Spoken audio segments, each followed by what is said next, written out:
Good morning, fam. Today is April 16th, and I hope somewhere out there you will wish my dad a happy birthday. Today is my dad's 62nd birthday, 62. My dad will be. He was born in 1958. That makes him 62.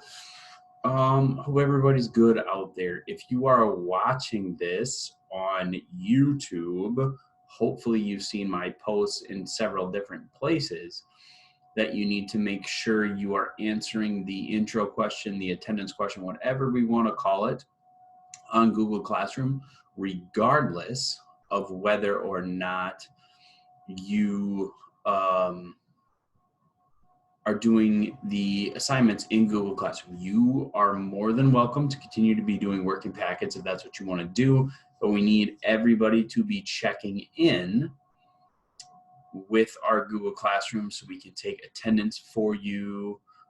That's very important for us to continue to try to maintain attendance and get with people who are having a hard time getting their schooling in. So that part, Dad's birthday, checking in on Google Classroom. Hope everything else is good. Today, after we followed up Tuesday, talking about how ridiculous the state of Wisconsin is being, we followed it up by talking and you're learning about Muhammed Ali and his decision to protest the Vietnam War by refusing to be inducted into the United States Army, the things he gave up, and hopefully you took some more time to look into what he did going forward as an advocate for the rights of African American people. So today, I want you to look at a more modern example of someone who did the same thing. Colin Kapernick was a professional football player for the San Francisco 49ers, starting quarterback. He had played in Super Bowls, all that stuff. Decided at the start of, I believe it was the 2016 season, he decided at the start of that season that he was no longer going to stand for the national anthem because he didn't feel like it was representative of the values of the United States because of the way people of color were being treated in their interactions with police. Originally, he just sat. He then talked with a Army Ranger named Nate Boyer, who had also played in the NFL, and they decided that kneeling was the more appropriate response, and he knelt throughout all of that season. And consequently, after that season was done, he has never played in the NFL since. And there's a lot of reasons to talk about that. We're not getting into necessarily why the NFL has chosen not to let him play, because many people would consider him still a very capable quarterback. But more what he gave up to stand up for what he believes in. And if you're watching this, I hope when you read the first question and it talks about why did he protest, you're not saying he's protesting the American flag, police, or the army.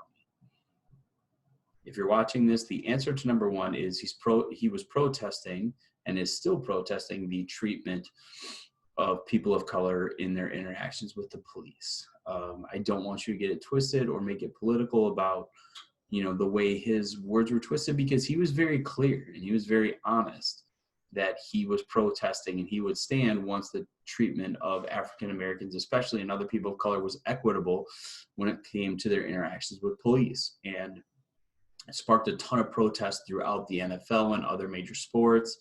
And it's really a time over the last 5 years where protests in sports are becoming more of a thing, and those athletes are using their voice.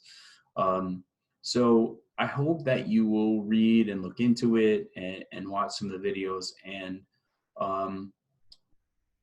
think about how Muhammad Ali's protest compares to the protest of Colin Kaepernick.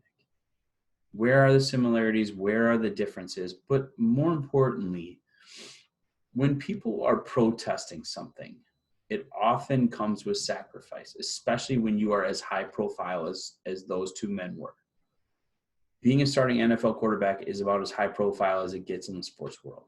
And being the heavyweight champion of the world in the 1960s, going into the 70s, was about as high as it gets. They were both very, very public figures. So I want you to think about their conviction, meaning their belief in what they had going on and in their belief in what they thought was right, that would make them make that choice, knowing that they were probably going to give up something. So let's read, let's watch the videos, let's answer the questions. You're doing a great job. And make sure you tell everybody to log in every day and at least say, hey, answer the introduction question on Google Classroom so we can take attendance.